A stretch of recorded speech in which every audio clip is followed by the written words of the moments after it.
मंगलाचरण करेंगे। ओम नमः सिद्धेभ्य जय श्री ओम नमः सिद्धेभ्य जय श्री ओम नमः सिद्धेभ्य।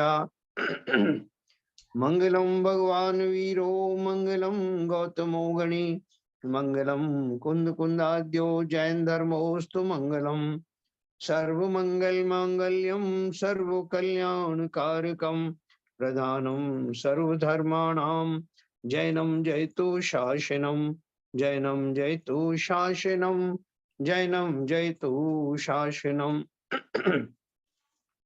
आज एक अद्भुत चीज हुई।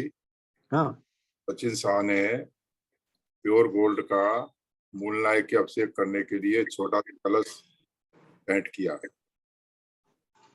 अच्छा, नली के साथ में सोने का बहुत बढ़िया कलश है। उसका अच्छा। साइज जो कलश है सचिन शाह ने किया है सर? सचिन शाह ने किया है और वो अच्छा। अभी जो कलश है उससे 2.5 गुना होगा साइज में। अभी जो छोटा कलश है वेरी गुड। हाँ हाँ हाँ उससे 2.5 गुना है। हाँ, बहुत बढ़िया, बहुत बढ़िया अनुमोदना साहब, आपने समाचार अच्छा सुनाया। नहीं, मैं भूल गया था बताना, इसलिए इंटरप्ट करना पड़ा मेरे को बीच में। और उसी से पहला अभिषेक उसी कलश से मैंने किया था। तो आरपी जैन साहब नहीं थे क्या उस दिन? नहीं, मैं तो आगरा में हूँ सर। अच्छा, आगरा में? ओह। आप पता नहीं आप कब निकल जाते हैं। प्रभु ऐसे ही है। मालूम ही नहीं पड़ता सर। ऐसे ही निकल गया, बस निकल गया। ऐसे ही है, जब अंदर से तत्वों की आग जल रही हो तो लोग आगरा चले जाते हैं। ना कौन से तत्व हैं ये असली चीज यही है। चलो ठीक है सर। नहीं, कुछ ना कुछ तो अंदर तो जल ही रहा है। हाँ बिल्कुल बिल्कुल सर। आरपी जैन साहब तत्व तो 7 ही होते हैं, उनमें से ढूंढ लो कौन सा है। हाँ ठीक है, वो भी ढूंढ लेंगे, आप चिंता ही मत करिए सर।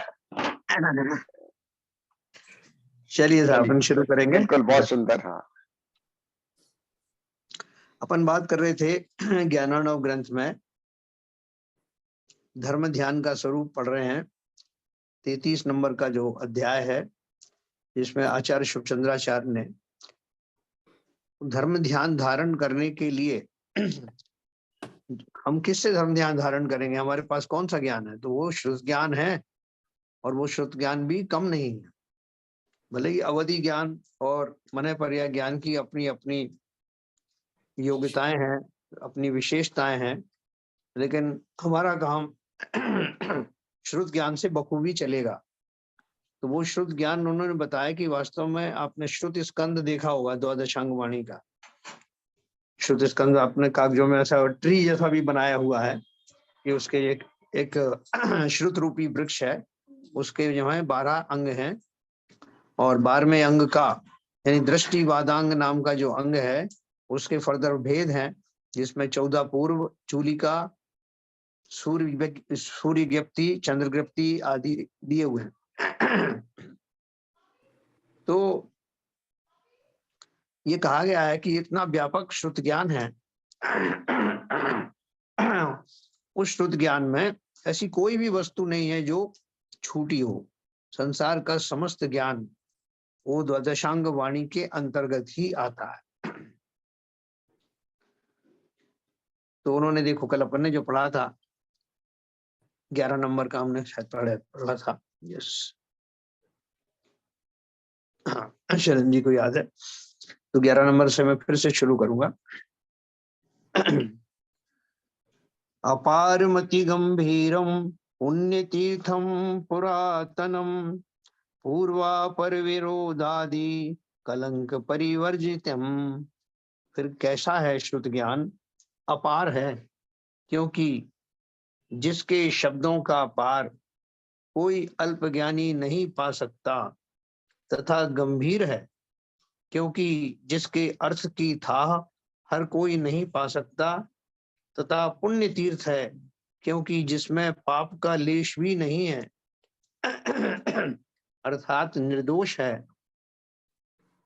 इसी कारण जीवों को तारने वाला है, तथा पुरातन है, अर्थात अनादि काल से चला आया है और पूर्वा पर विरोध आदि कलंकों से रहित है ना। ऐसे कैसे चला रहा है, जिसमें आपने देखा जो जितना भी जैन साहित्य है,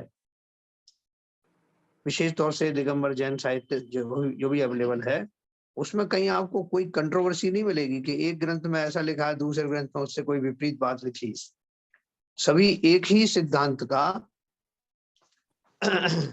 आद्योपांत वैसा ही विवेचन करते हैं। विवेचन करने वाले भले ही अपने जो अलग अलग जो पंडित शास्त्री हैं उनको थोड़ा शब्दों का इधर उधर करते हों, लेकिन जो मूल उसका सिद्धांत है वो कहीं भी बाधित नहीं होता, कहीं उसमें विरोध नहीं आता। और समस्त श्रुत ज्ञान से भरी हुई वो जिनवाणी, जिन्हें हम द्वादशांग वाणी कहते हैं, वो किसी भी रूप से कोई पाप का उसमें लेश नहीं है, क्योंकि जैसा वस्तु का स्वभाव है वैसा ही उसमें वर्णन किया हुआ। उसके अगला वाला है 12 नंबर, थोड़ा ऊपर ले लीजिए।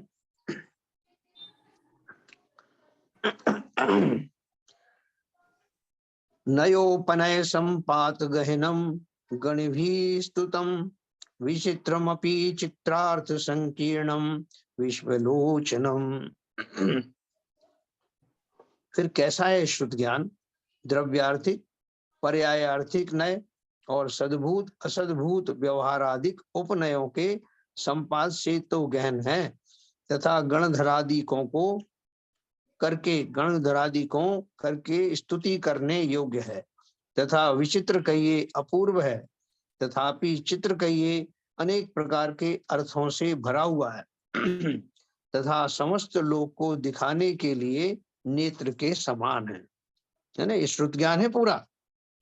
और हमें ताज्जुब होगा कि ऐसा श्रुत ज्ञान जिसमें जिनेंद्र देव की वर्णित दिव्य ध्वनि के आधार पर जिसकी रचना की गई है, वो श्रुत ज्ञान हमको भी उसका कुछ अंश प्राप्त है ना।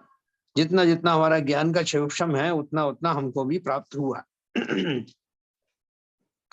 तो बोल रहे हैं कैसा है? द्रव्यार्थिक, पर्यायार्थिक नय और सद्भूत असद्भूत व्यवहारादिक उपनयों के संपात से तो गहन है, तथा गणधरादिकों करके स्तुति करने योग्य है। गणधरी तो उसका अर्थ लगाते ना, जो दिव्य ध्वनि खिरती है जिनेंद्र देव की, वो ओंकार में होती है, जिसमें कोई अक्षर नहीं होते, ध्वनि के रूप में आती है, लेकिन वो उठती बैठती जो अलग अलग फ्रीक्वेंसी से निकली हुई वो जो ओंकार का नाद है, उससे विशेष ज्ञानधारी गणधर आदि ग्रंथों की रचना करते हैं। तो वो ग्रंथों की रचना, चूंकि वो भी उसके लिए बहुत विनयवान रहते हैं, तो गणधर आदि उस दिव्य ध्वनि की स्तुति करते हैं, और स्तुति करने योग्य है ही, जिसमें क्या भरा हुआ है? द्रव्यार्थिक, पर्यायार्थिक नय, है ना। द्रव्यार्थिक कैसे बोलते हैं? 6 द्रव्य हैं, तो 6 द्रव्यों के संपूर्ण गुणों के बारे में विस्तार से जिसमें वर्णन है, द्रव्य के गुणों के बारे में जो बात है वो सब द्रव्यार्थिक नय में आता है। और उन गुणों की पर्यायें जो पलटती हैं, तो उन पर्यायों का वर्णन पर्यायार्थिक नय में आता है ना। पर्याय कैसे बदलती हैं कि जो जैसे हम कहें रस गुण है, रस गुण का पर्याय क्या है? रस मीठा भी होता है, खट्टा भी होता है, चरपरा भी होता है, ये पर्याय बदलती है। रंग की पर्याय बदलती हैं। सिर्फ ने आम का उदाहरण दिया था ना, कि आम जो है प्रारंभ में बिल्कुल हरा होता है, कच्चा होता है, हाथ में दबाने से कठोर होता है, उसकी गंध दूसरी होती है, धीरे धीरे करके वो उसका रंग में भी परिवर्तन आता है, आकार में परिवर्तन आता है, गंध में परिवर्तन आता है, और रंग में भी आता है। इस तरह से इस उदाहरण के माध्यम से समझें कि संसार के समस्त पदार्थ, उनमें उनके गुणों में निरंतर परिवर्तन होता रहता है, लेकिन द्रव्य अक्षुण बना रहता है, द्रव्य का नाश नहीं होता। तो इस सब प्रकार से जो वर्णन है द्रव्य का, जिसे सारा जगत देखता तो है, लेकिन इस बात को कहीं संज्ञान नहीं लेता, तो द्रव्यार्थिक नय में विशेष रूप से छहों द्रव्यों के विस्तृत गुणों का वर्णन होता है और उनकी पर्यायों का विभिन्न विभिन्न पर्यायों का धारण होना, उन पर्यायों में से पुरानी पर्याय का निकल जाना, नई पर्याय का आगमन होना, ये पर्यायार्थिक नय का विषय है। फिर उसके अलावा अपन ने पढ़ा था निश्चय नय, व्यवहार नय, व्यवहार नय के और भेद पढ़े थे, सद्भूत व्यवहार नय, असद्भूत व्यवहार नय। ये सारे अपन ने नए पढ़े थे, जिनके माध्यम से किसकी चर्चा हो रही है, शरीर की चर्चा हो रही है या आत्मा की चर्चा हो रही है, शरीर आश्रित भावों की चर्चा हो रही है या आत्मा से जुड़े हुए भावों की चर्चा हो रही है। सारे नयों के माध्यम से हमने विस्तार से पहले पढ़ा था और आगे और पढ़ेंगे, क्योंकि ये विषय ऐसा है कि जो विस्मृत हो जाता है। तो इसको हम अवश्य अभी जो भी ग्रंथ आगे पढ़ेंगे उसमें भी इनकी चर्चा विस्तार से की जाएगी। तथा गणधरा करके स्तुति करने योग्य हैं, तथापि विचित्र कहिए अपूर्व है, तथापि चित्र कहिए अनेक प्रकार के अर्थों से भरा हुआ है ना। चित्र विचित्र बोलते हैं ना, तो इसमें बोल रहे विचित्र किसे कहते हैं कि हमने ऐसा पहले कभी सुना नहीं, इसलिए हमारे लिए अपूर्व है, विचित्र है। कहते अरे साहब जगत की माया विचित्र है, तो हमको आज मालूम पड़ा कि विचित्र है। नहीं, आज मालूम पड़ा इसलिए हमारे लिए विचित्र का शब्द हम इस्तेमाल करते हैं। लेकिन चित्र क्यों है? अनेक प्रकार के अर्थों से भरा हुआ है। जैसे चित्र होते हैं, नाना प्रकार के चित्र होते हैं, बहुत वैरायटीज होती हैं, उसी तरह से ये बोल रहे हैं कि ये जो दिव्य ध्वनि है, इसमें इसके में से जो गूंथे गई जो जिनवाणी है, उसमें संसार के बहुत सारे शब्द, बहुत सारी वस्तुओं के अनेक प्रकार के उनके धर्मों को वर्णन करने के लिए कई कई शब्द मौजूद हैं, जिनके माध्यम से अलग अलग अर्थों का वर्णन किया जाता है। चित्र का ये अनेक प्रकार के अर्थों से भरा हुआ है तथा समस्त लोक को दिखाने के लिए नेत्र के समान है। आप उस जिनवाणी में उन अंगों के माध्यम से विस्तार से जान सकते हो कि सूर्य चंद्र कौन है, उनके विमान कैसे चलते हैं, उनके क्या रचना है, ऊर्ध्वलोक की रचना कैसे हुई है, उसमें क्या क्या पाया जाता है, कौन कौन से द्रव्य पाए जाते हैं, कौन कौन से इंद्र देव आदि वहां रहते हैं, उनकी लीलाएं कैसी हैं, उनका शरीर कैसा है। फिर अधोलोक का वर्णन भी है, कैसे नारकी होते हैं, कैसे भुवनत्र देव होते हैं, कैसे निगोद पर्याय में जीव जाता है, 84 लाख योनियां कैसी होती हैं। ये समस्त लोक का आकार और प्रकार दिखाने के लिए जैसे हमारे लिए नेत्र के समान है, ऐसी वो जिनवाणी है, श्रुत ज्ञान से भरी हुई। 13 नंबर है, अनेक पद विन्यासा सैरंग पूर्व ही प्रकीर्ण कही प्रश्रतम यदभावत्यचे रत्नाकर इवा पर है। फिर कैसा है श्रुत ज्ञान? अनेक पदों का विन्यास है, यानी स्थान है, जिनमें ऐसे आचार आदि अंग तथा अग्रायणी आदि पूर्व और सामायिक आदि प्रकीर्णकों से विस्तार रूप है। सो यह श्रुत ज्ञान जिस प्रकार रत्नाकर यानी समुद्र शोभता है, उसी प्रकार शोभता है ना। कहते हैं श्रुत ज्ञान कैसा है? अनेक पदों का विन्यास, पदों से बनते ना जो हमारे अंग हैं, कितने पद हैं एक एक अंग में, वो सब उसमें विस्तार से मैंने आपको बताया था एक बार। 12 अंगों के अंदर में हर एक में से पहला आचारांग बखानो है ना, तो पहला आचारांग में उसमें कितने पद हैं, एक एक पद में कितने जो है और वो पद आदि हैं, वो सब मैंने संख्या भी आपको बताई थी, जो हजारों की संख्या में है, तो वो उसमें दिए हुए हैं। और जिनमें ऐसे आचार आदि अंग तथा अग्राणी आदि पूर्व, जो 14 पूर्व बताए थे, उसमें जैसे अग्राणी नाम का एक पूर्व है उदाहरण के लिए, बाकी सारे 14 पूर्व कौन कौन से हैं विस्तार से हमने चर्चा की थी, अभी फिर करेंगे। और उसके प्रकीर्णक होते हैं, उसके और सब पार्ट होते हैं, सामयिक सामायिक वगैरह होते हैं, ये सब विस्तार रूप है। सो यह श्रुत ज्ञान जिस प्रकार रत्नाकर शोभता है, उसी प्रकार शोभता है। जैसे समुद्र का कोई था नहीं, समुद्र के अंदर कितनी विभूतियां कितनी निधियां छुपी हुई हैं, इतने रत्नों से वो भरा हुआ है, इसीलिए उसको रत्नाकर कहते हैं ना। समुद्र का थाह पाना असंभव है, ऐसे ही ये श्रुत ज्ञान का थाह पाना असंभव है। क्यों असंभव है? क्योंकि संसार स्वयं ही अनंत अनंत अनंत स्वरूपी है, और उस अनंत संसार को जानने के लिए श्रुत ज्ञान भी उसी अनुपात में है, इसलिए वो भी अनंत है। समुद्र की तरह जिसका कोई थाह नहीं, कोई ओर छोर नहीं, लेकिन समस्त जगत को, लोक को जानने के लिए जितने ज्ञान की आवश्यकता होती है, वो सब उस द्वादशांग वाणी में ज्ञान में समाहित है। ये क्यों बता रहे हैं? क्योंकि मैं उस शुद्ध ज्ञान का सहारा लेकर ध्यानस्थ होने जा रहा हूं, तो मुझे मालूम तो पड़े ना कि मेरे पास में कितना जो उपकरण है मेरा, वो कितना शक्तिशाली है। तो जब आप किसी व्यापारी के पास जाओगे, कुछ खरीदने के लिए जाओगे, कोई किसी ने कोई तलवार खरीदने के लिए गया, तो तो उसको उसके वो गुण बताएगा कि साहब ये लेके जाइए, इस पे तलवार जो है ये चंद्रहास तलवार है या सूर्यहास खड़ग है, इसके वार से कोई बच नहीं पाता, इसकी चमक ऐसी होती है, इसमें कभी जंग लगती नहीं है, इसमें ये इसका पकड़ इतनी अच्छी है, ऐसे बहुत सारे गुण बताता है। तो उसी प्रकार से ये जो श्रुत ज्ञान रूपी हमारा उपकरण है, जिसके माध्यम से मैं अब उस ध्यान के पथ पर आगे बढ़ने वाला हूं, जिस पर चल करके अनेक ऋषि मुनि मुक्ति को प्राप्त हुए हैं, तो कहीं कोई कसर ना रह जाए। मेरे मन में कम से कम इतना आत्मविश्वास रहे कि श्रुत ज्ञान मेरे लिए उस खड़ग के समान है, जो सब प्रकार के विषमताओं को नाश करने के लिए सक्षम है।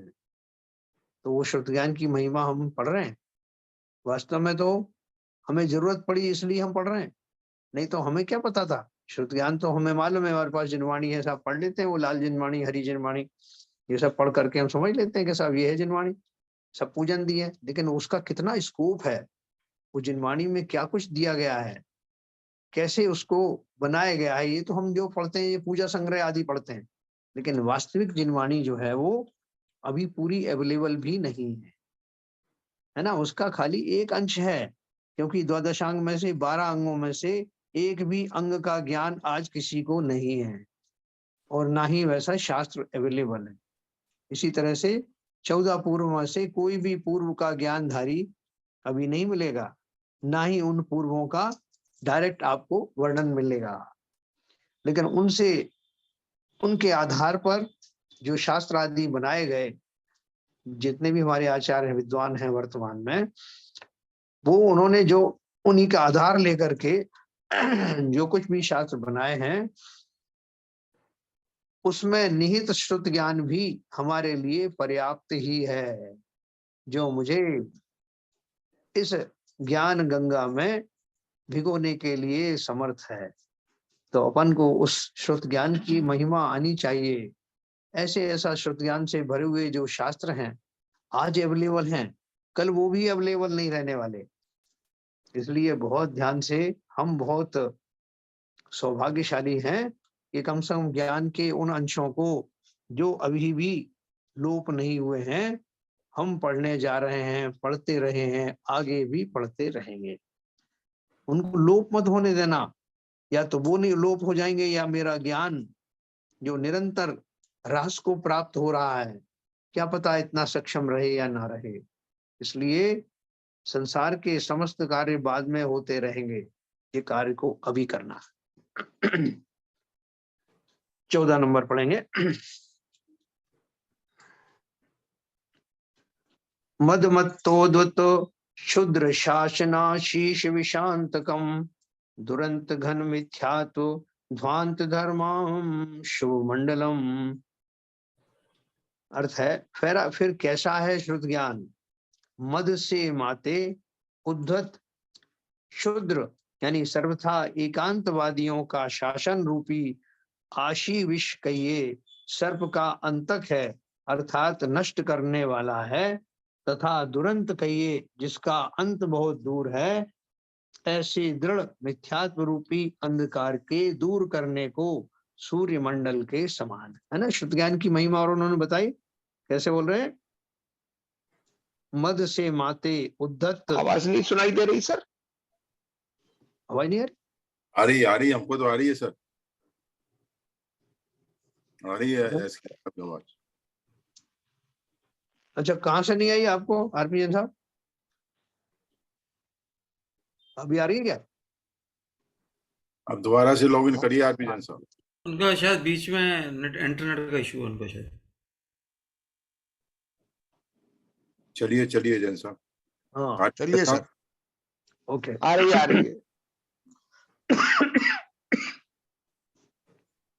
देखो जैसे ये आवाज आ रही है और फिर चली जाती है, मैं आपको यही बता रहा था कि कोई भरोसा नहीं है कि कब हमारा जो किंचित ज्ञान आदि का जो हमारा प्रकटीकरण है वो कब समाप्त हो जाए, कब हमारा मस्तक काम करना बंद कर जाए, स्मृति शून्य हम हो जाए। इसलिए 100 काम छोड़ करके, तो बोलते ना 100 काम छोड़ करके भोजन करना चाहिए, 100 काम छोड़ करके स्नान करना चाहिए, 1000 काम छोड़ के भोजन करना चाहिए। तो उससे भी ऊपर बात है कि 1,00,000 काम छोड़ करके पहले जिनेंद्र देव की जिनवाणी, भले ही उसके 2 शब्द पढ़ो सुनो, लेकिन वो अवश्य करना है। तो हमारी स्मृति भ्रम हो जाए, कभी ये इंस्ट्रूमेंट फेल हो जाए। इसलिए जितना समय हमें मिल रहा है उसको सबसे पहले इसमें लगाना, क्योंकि अभी समय हो गया है हमारा इस देह के विसर्जन के लिए, बहुत ज्यादा समय बचा नहीं। और ये उत्तम पर्याय ऐसे ही ना चली जाए, इसका विशेष ध्यान रखना। तो हम उसी श्रुत ज्ञान की बात कर रहे हैं। मद से माते उद्धत क्षुद्र सर्वथा एकांतवादियों का शासन रूपी आशीर विष कहिए, सर्प का अंतक है अर्थात नष्ट करने वाला। क्या बता रहे हैं कि वैसे तो आपको बहुत सारा ज्ञान संसार में मिलता है ऐसा, लेकिन उसमें जो विकृत रूप है उसका, जिसमें एकांतवादी है वो अपनी एक ही बात को कहेंगे, जबकि और दूसरे जो लोग हैं वो अपने अपने मंतव्य को प्रकट करने के लिए उस श्रुत ज्ञान का सहारा लेकर के कुछ भी अनर्गल हम चीजें हमको प्रदान कर सकते हैं। लेकिन जब वास्तविक श्रुत ज्ञान हमारे सामने आएगा तो ये सारे एकांतवादिता या अनर्गल प्रलाप अंतता को प्राप्त होगा। कहने का अर्थ यह है कि ऐसी श्रुत ज्ञान से भरी हुई जिनवाणी मुझे मौजूद है आज मेरे पास, और उसको पढ़ने मात्र से मेरी समस्त शंकाओं का समापन होगा और मैं प्रशस्त हो जाऊंगा अपने मुक्ति मार्ग पर, इसमें कोई संदेह नहीं। इसलिए इस श्रुत ज्ञान को समझो जो मेरे पास है। इससे पहले कि मैं भटक जाऊं, किन्हीं विकारों से आक्रांत हो जाऊं, रोग आदि से घिर जाऊं, मैं अपनी इस अमूल्य निधि को जो श्रुत ज्ञान के रूप में मुझे प्राप्त हुई है, जितना भी क्षयोक्षम ज्ञान मुझे मिला है, उसको इस दिशा में सम्यक प्रकार से लगा देना। यही आचार्यों का हमें उपदेश है। अगला है 15 नंबर।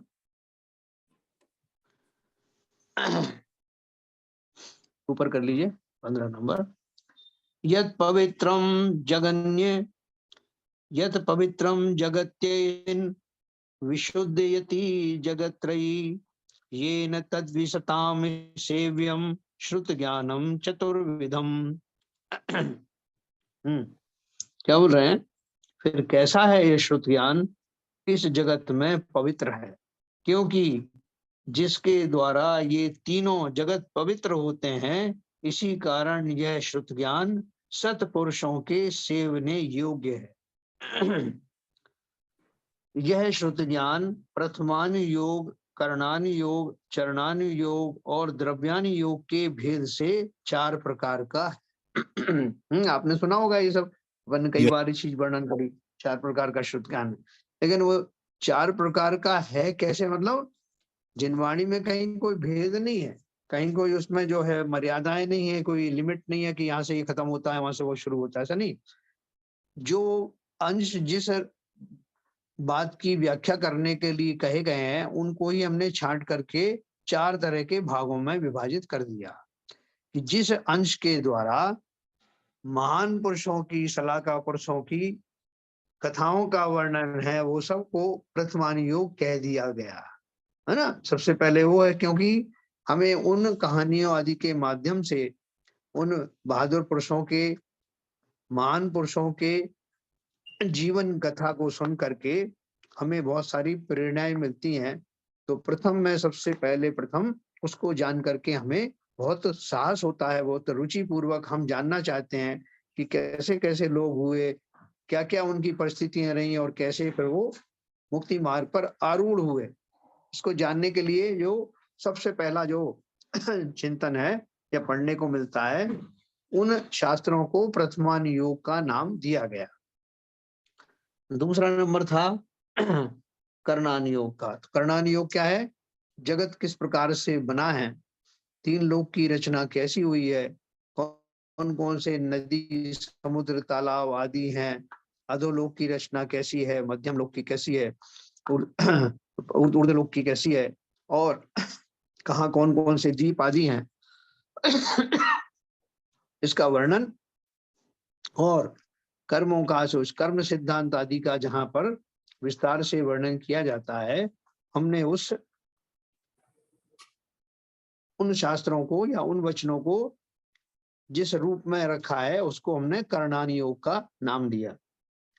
फिर तीसरा था चरणानुयोग, जिसमें व्यवहार नय से जो भी चरित्र आदि होता है उसका विस्तार से वर्णन किया, मुनियों का, श्रावकों का, सभ्यतियों का जो आचरण कैसा होना चाहिए, गृहस्थों आदि का, वो सब विस्तार से जहां दिया जाता है वो चरणानुयोग में आता है।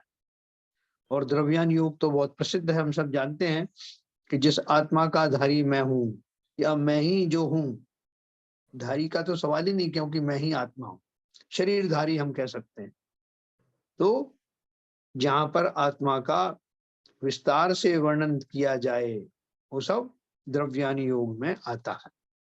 वैसे तो समस्त द्रव्य, छहों द्रव्य के बारे में भी वर्णन आएगा, लेकिन विशेष रूप से जो है जीव आत्माओं का जो अनुयोग है उसका नाम से द्रव्यानुयोग का कथन किया गया है, जिसके प्रसिद्ध शास्त्र हैं समयसार, नियमसार, समयसार, प्रवचनसार, अष्टपाहुड़, है ना, पंच, ये सारे पंच परमागम साहित्य हैं, ये मुख्य रूप से द्रव्यानुयोग के अंतर्गत आते हैं। इसके अलावा और भी शास्त्र हैं उनसे जुड़े हुए हैं।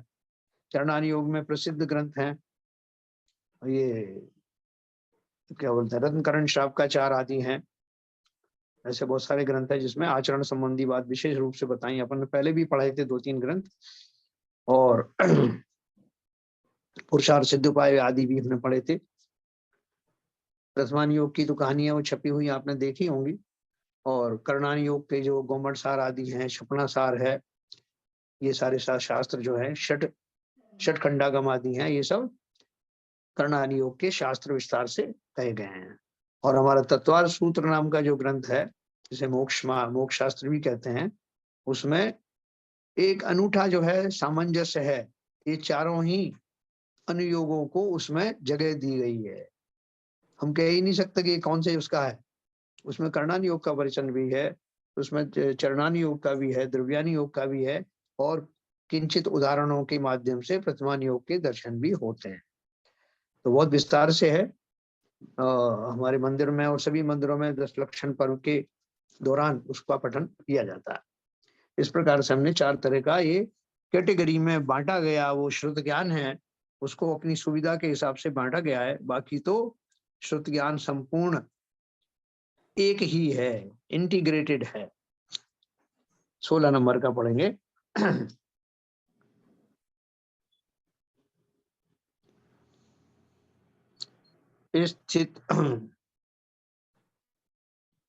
स्थित्युत्पत्ति व्ययोपेतम तृतीयं योगिलोचनम नय द्वय समावेशात् साध्यनादि व्यवस्थितम।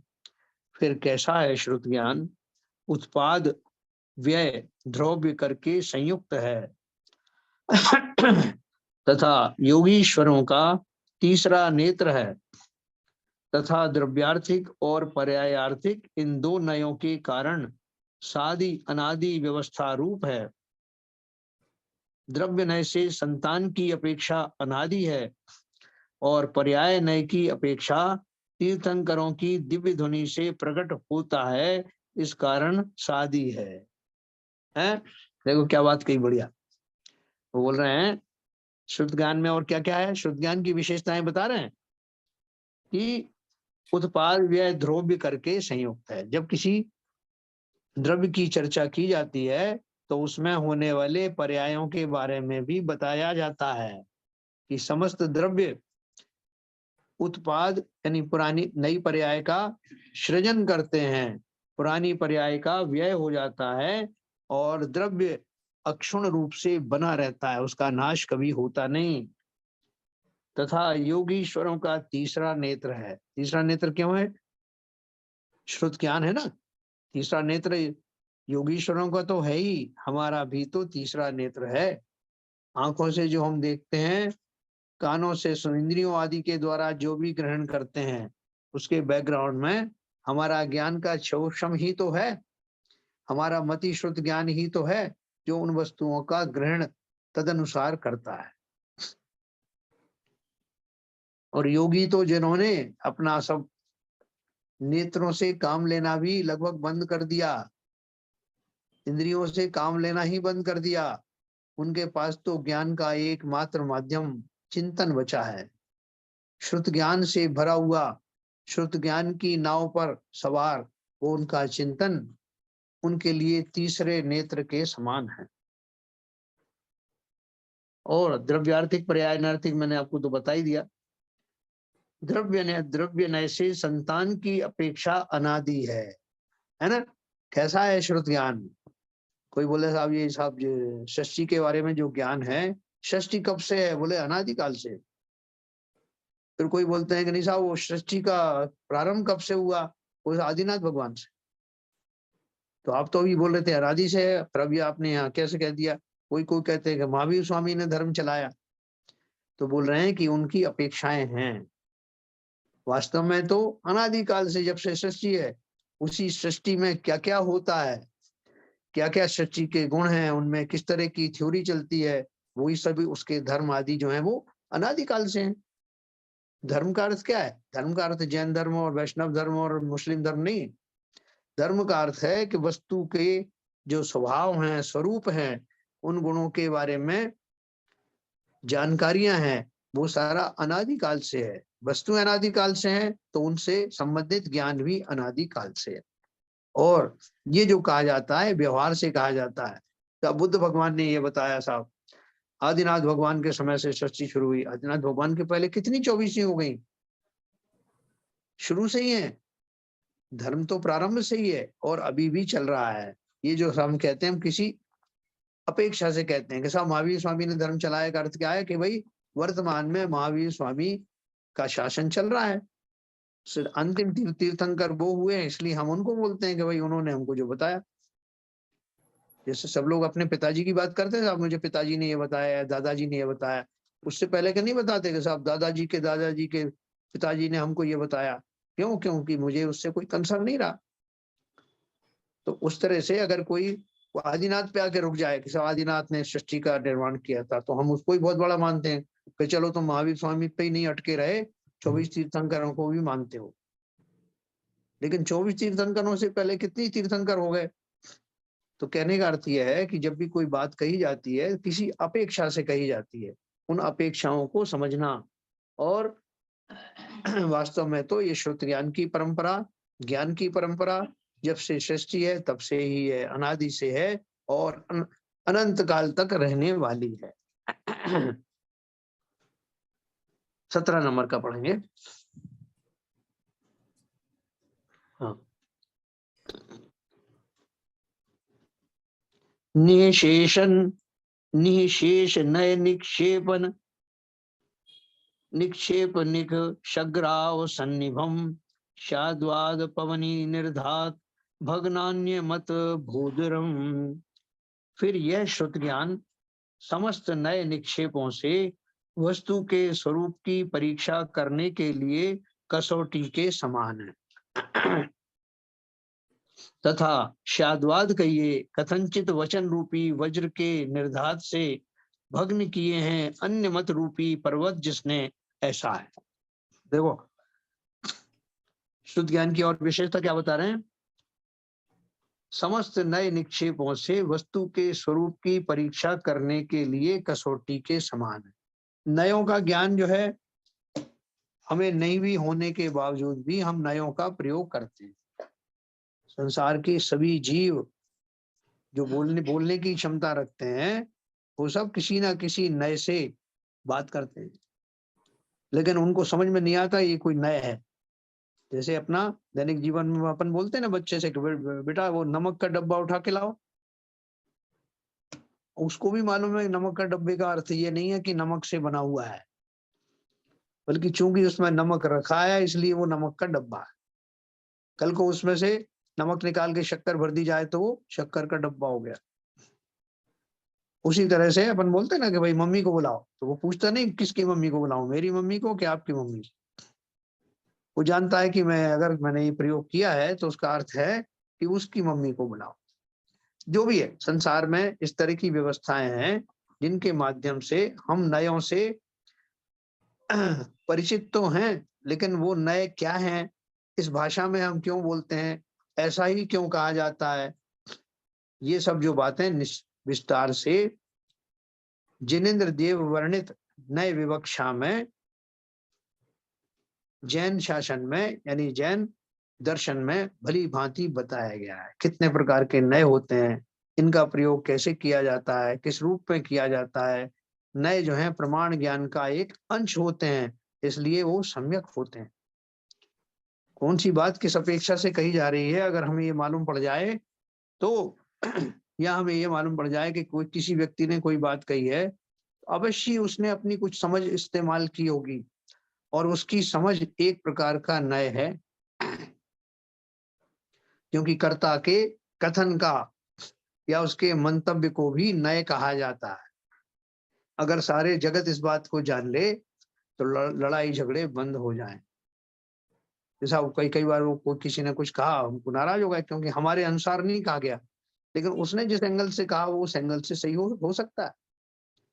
तो इसलिए ऐसी नयों की विवक्षा बहुत विस्तार से बताई गई है और ये व्यवस्था बोलते हैं सादी अनादि व्यवस्था रूप है।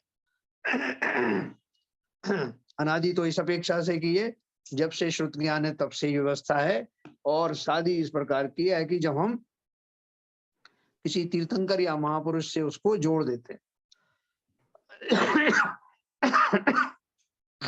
कि साहब उनके शासन काल में ऐसा हुआ तो सादी बन जाता, मतलब एक पर्टिकुलर टाइम से।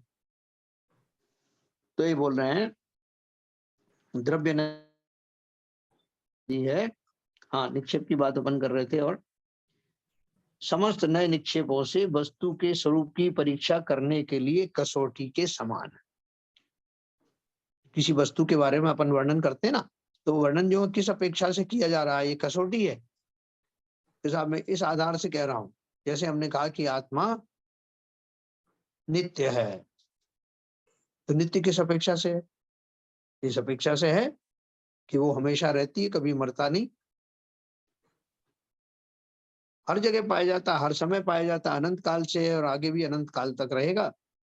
तो ये इस तरह से वो अनादि निधन वस्तु है। लेकिन वो लोग बोलते हैं कि भाई साहब आत्मा या जीव नित्य नहीं है, वो मरता रहता है, 84 लाख योनियों में भ्रमण करता है, तो इस अपेक्षा से वो अनित्य है,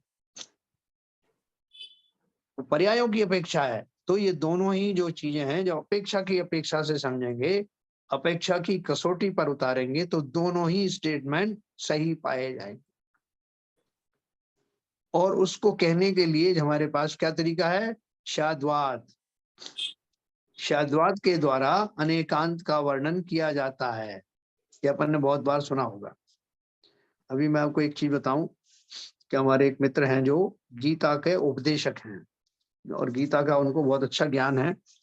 वो जो आजकल जो टीचर होते हैं जो उच्चारण करना सिखाते हैं संस्कृत में कैसे करते हैं, तो उसके एक को भी उनको जिम्मेदारी दी गई है, देश के कुछ भागों में वो उसका प्रचार प्रसार करते हैं। तो एक बार उन्होंने कहीं उनकी गीता के उपदेश के दौरान ही कहीं पे आया सप्तभंगी और अनेकांत के बारे में, तो बड़े कंफ्यूज हो गए। उसमें लिखा था कि ये जिन जैन शास्त्रों में ये इसका वर्णन आता है और ये बड़ा सटीक है। तो उनका फोन आया मुझे, वो ये क्या होता है, अनेकांतवाद क्या होता है, सप्तभंग क्या होता है। तो मैंने उनको बताया कि कोई भी बात को हम 7 प्रकार से मैक्सिमम कह सकते हैं, है ना। और 7 प्रकार, जैसे सप्तभंग कहते हैं, 7 स्टेटमेंट के द्वारा हम उस बात को कह सकते हैं बदल बदल के। और अनेकांत जो है वो वस्तु में होने वाले बहुत सारे जो गुण हैं उनका वर्णन करने के लिए उस शाद्वाद का सहारा लिया जाता है। तो मैंने उनको विस्तार से सप्तभंग के बारे में, शाद्वाद के बारे में, अनेकांतवाद के बारे में बताया। वो इतने प्रसन्न हो गए, उन्होंने कभी सुना नहीं था ऐसा। और मैंने कहा आप बात करके देखो, हम किस तरह से 7 स्टेटमेंट में ही कोई बात कर सकते हैं, 8वां नहीं होगा। मैं अभी आपको कभी विस्तार से फिर से बताऊंगा ये शाद्वाद क्या है, अनेकांतवाद क्या है, सप्तभंगी किसे कहते हैं और उनका जीवन में कहाँ व्यवहार किया जाता है, उपयोग किया जाता है। तो यहाँ उन्होंने अपन को शॉर्ट में बताया कि वो जो श्रुत ज्ञान है जिसकी इतनी महिमा है, जिसका धारी मैं स्वयं हूँ, वो श्रुत ज्ञान इस तरह के नए आदि से भी भरा हुआ है। सप्तभंग और अनेकांतवाद जिसमें भली प्रकार से दर्शाया गया है, ऐसा श्रुत ज्ञान का धारी मैं हूँ, है ना। तो ये मैं आपको कभी बताऊंगा आपको बीच बीच में, क्योंकि इसमें भूल जाते हैं। तत्वार सूत्र के पहले दूसरे अध्याय में ही बहुत कुछ मसाला आपको इस बारे में मिल जाएगा। मति ज्ञान, श्रुत ज्ञान, अवधि ज्ञान, फिर मति ज्ञान के बहुत सारे भेद, श्रुत ज्ञान के बहुत सारे भेद, है ना। 5 तरह का जो ज्ञान है वो मति, श्रुति, अवधि, मनय, पर्याय, केवल ज्ञान, ये सब के विस्तार से वर्णन अपन ने एक बार पढ़ा है या वो शॉर्ट में दिया है, और अपन बहुत जल्दी इसका विस्तार से फिर करने वाले हैं, क्योंकि ये भूल जाते हैं। लेकिन यहाँ खाली उद्देश्य इतना है कि मुझे अपने ज्ञान के ऊपर गर्व होना चाहिए, जो श्रुत ज्ञान में विराजमान है, उस जिस श्रुत ज्ञान के का संबल लेकर के मैं ध्यानस्थ होना चाहता हूँ, वो अनेक गुणों से भरा हुआ ऐसा श्रुत ज्ञान मेरे अंदर में विद्यमान है।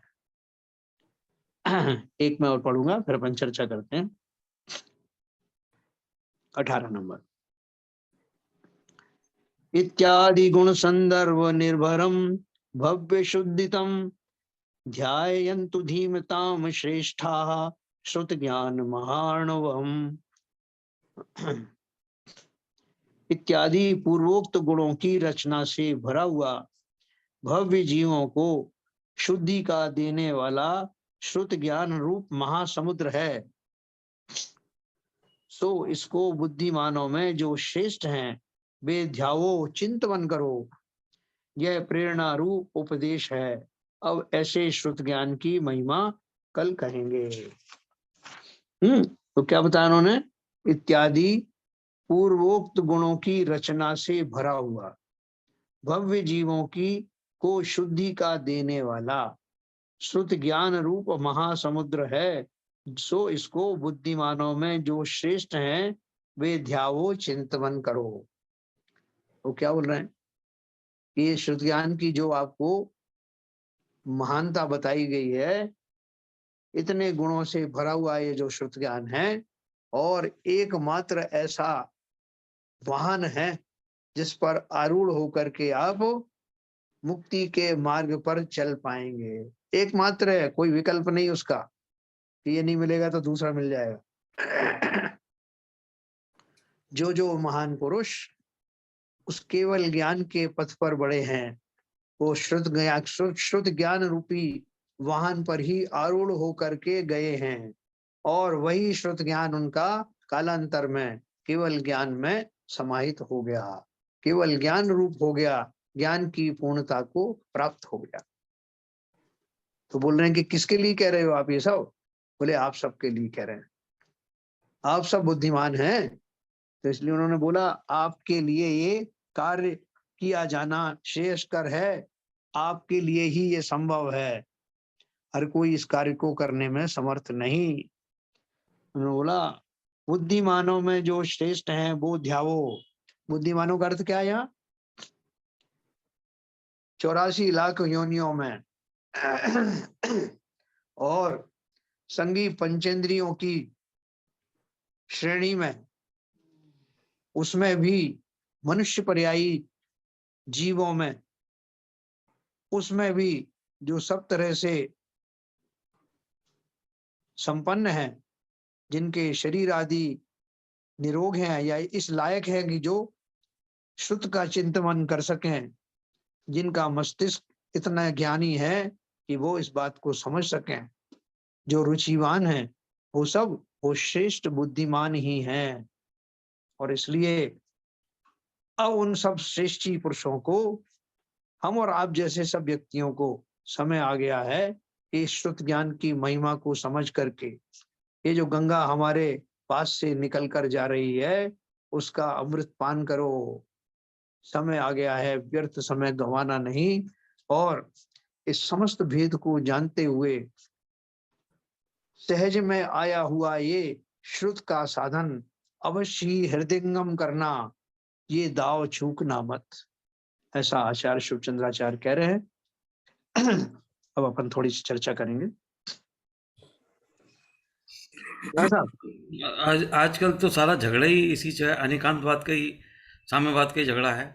हाँ, जो साम्यवाद में विश्वास रखते हैं वो सहिष्णु हो जाते हैं, और साम्यवाद में विश्वास नहीं रखते हैं। तो जैसे आज ही एक केस हुआ, आज सद्भावना का, एक धर्म सद्भावना का मुसलमानों ने एक मीट रखा था, उसमें अपने ललित मुनि करके हैं श्वेतांबर, वो भी गए थे। ललित प्रभा। तो वो वहां जाके उन्होंने, मुसलमानों ने चालू किया कि भाई कि ये जो हमारा जो धर्म है ये सबसे पुराना है, क्योंकि आदम और हब्बा के टाइम से हुआ है और हिंदुस्तान में हुआ था, और ऐसा हमारे नबी कह गए हैं और ऐसा हमारे कुरान में लिखा हुआ है और यही सच है। तो और वो काफी देर तक वो स्पीच चलती रही उनकी। तो ललित जी को मतलब वैसे गुस्सा नहीं आना चाहिए था, वैसे तो जाना ही नहीं चाहिए था। तो उठ के उन्होंने थोड़ा बोला कि ये क्या उल्टा सीधा बकवास चल रही है, और वहां से उठ के चले गए, और पीछे से और भी साधु लोग थे वो ही चले गए। तो ये जो बात जो आज अभी हम डिस्कस कर रहे थे, मैं उससे रिलेट इसलिए कर रहा हूँ कि पूरा का पूरा झगड़ा ही साम्यवाद का है, नए के साथ में है। यदि इस बात को मुसलमान भी समझे या हिंदू भी समझे या जैन भी समझे, कोई भी समझे, उस जो भी करेगा उसको अपनी समझ से उसको नए के साथ में कई तरीके से परख कर अपनी बात को आगे बढ़ाए। बिल्कुल अपने लिए बढ़ाए, दूसरों के लिए नहीं बढ़ाए, क्योंकि आज दूसरों को बनवा के हम क्या कर लेंगे। नहीं, ऐसा है शैलेंद्र जी, नए की बात, नए के उसमें मैंने भी पूरा सुना है, और मैं मदानी का स्टेटमेंट भी सुना है। वो उनको गुस्सा नहीं आया है। असली बात ये थी कि उस नए से अगर वो अपने इस्लाम धर्म का व्याख्या करते कोई दिक्कत नहीं थी। मगर उन्होंने ऐसी टिप्पणियां की हिंदू धर्म के बारे में जो तर्क संगत नहीं थी, और सीधे आक्षेप लगाए। तो उन्होंने अपने सभी बाकी धर्म के संत आए थे, सरदार के भी थे, बाकी धर्म के भी थे, उनसे चर्चा की कि इस तरह से हमारे सामने अगर ये आक्षेप लगा रहे हैं और अगर हम इसका चुप रहते हैं तो इसका मतलब ये होगा हम लोग इसका क्या कहते हैं समर्थन कर रहे हैं, इसलिए हमारा यहाँ ठहरना ठीक नहीं, उचित नहीं है, इसलिए वहां से उठ के चुपचाप निकल लिए। असली तथ्य नए की बात है। आपने जो बात कही कि बात नए की है, आप नए से अपने धर्म को कहिए, किसी को कोई दिक्कत नहीं है, मगर उसमें दूसरे धर्म की आलोचना करना, उन पे आक्षेप लगाना, ये नए नहीं है।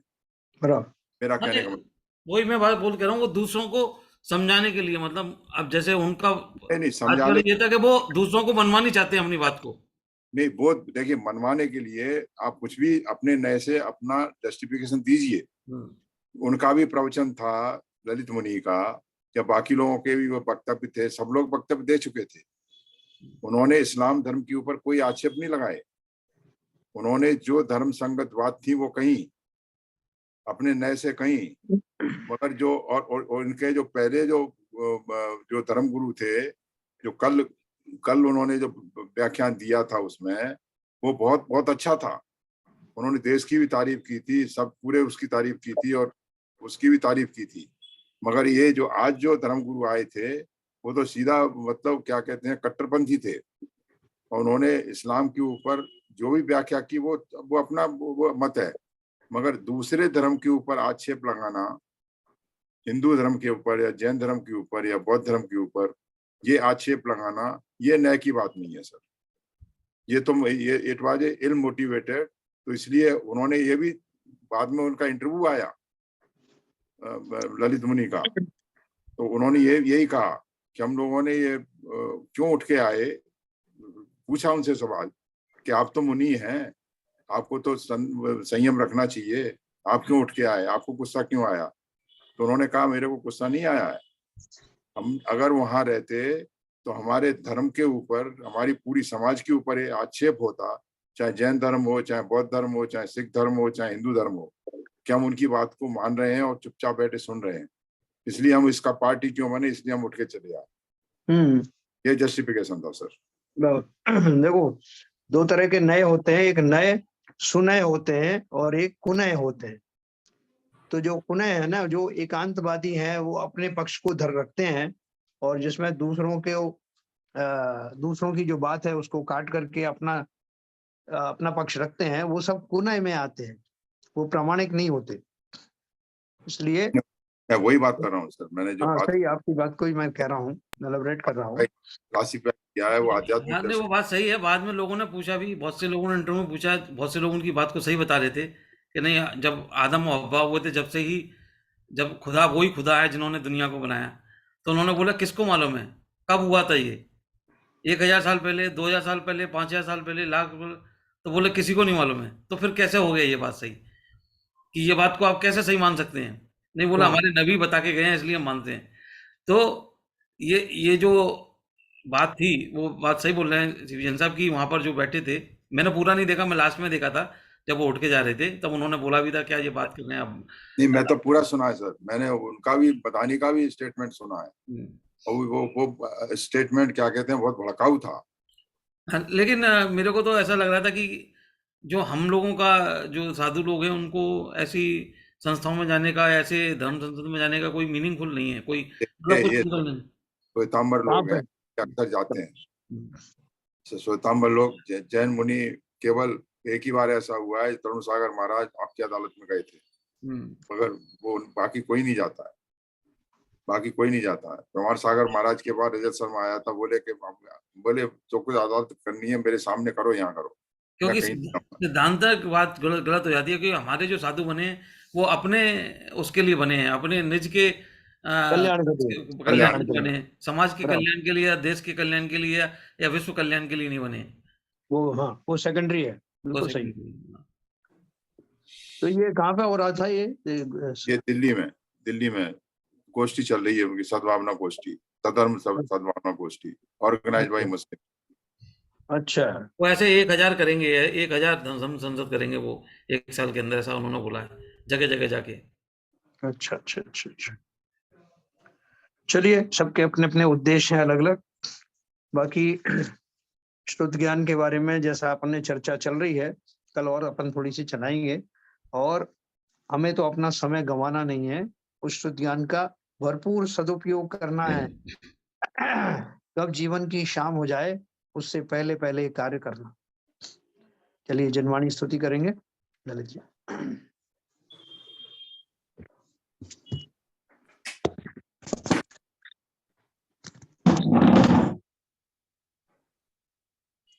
नित्यतम नाश विको ज्ञान के प्रकाश विको आपा पर भास विको भानु सी बखानी है। छो द्रव्य जान विको बंध विधि भान विको स्वपर पिछान विको परम प्रमाणी है। अनुभव बताए विको जीव के जताए विको काहू न सताए विको भव्य और आनी है। जहाँ तहाँ तार विको पार के उतार विको सुख विस्तार विको यही जिन वाणी है। हे जिनवाणी भारती तो हे जबूदन रहन, जो तेरी शरणा गए सो पावे सुख चैन। या वाणी के ज्ञान से सूझे लोकालोक, तो वाणी मस्तक धरो सदा देते हैं धो।